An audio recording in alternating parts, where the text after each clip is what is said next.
આજ હું મારા ઘરની એક વાત કહું, મારે આજ જવું હતું પ્રાણી સંગ્રહાલયમાં. તે મારા સાસુએ મને ના પાડી કે ન્યા કાંઈ નથી જવું, ન્યા હું ડાયટું હોય. તે મેં કીધું મમ્મી મને જવા દો ને, કેટલી કરગરી મને હાથ ન પાડી. પછી મારી મોટી નણંદ આવી છે અમરેલીથી, ફતેપુરથી. તેણે એમ કીધું કે ભાઈ મારે જવું છે.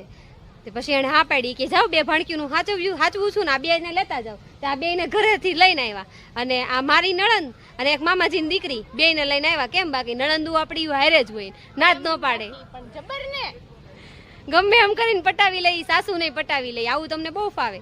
હજી એક વખત રિસોર્ટમાં જવું છે, ભલે ને પછી સાસુ કામ કરે રાખશે, બિચારા ના નથી પાડે એવા, પણ ક્યારેક કામ હોય તો નાય પડે ને. હે બેન, કોઈ દી એમ અમારે બહુ સારા છે, ગઈઢિયા તો બહુ સારા, પણ ક્યારેક તો ના પાડે ને.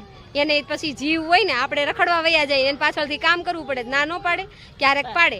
પણ કામ કરીને હોય ને, કામ કરીને જ આવ્યા છીએ, બધું કામ પતાવીને. જો બે નણંદુ છે, નો ના પાડે ને. સાચી વાત છે, કામ કરીને આવ્યા છે. ઈ બે નણંદુ છે ને, ઈ એને છોકરાને બધાને તૈયાર કર્યા, અમે કામ કર્યું અને પછી અમે આવ્યા. પણ પટાઈ લીધું, નણંદુ ને પટાઈ લીધું, એટલે અમારો મેળ પડી ગયો.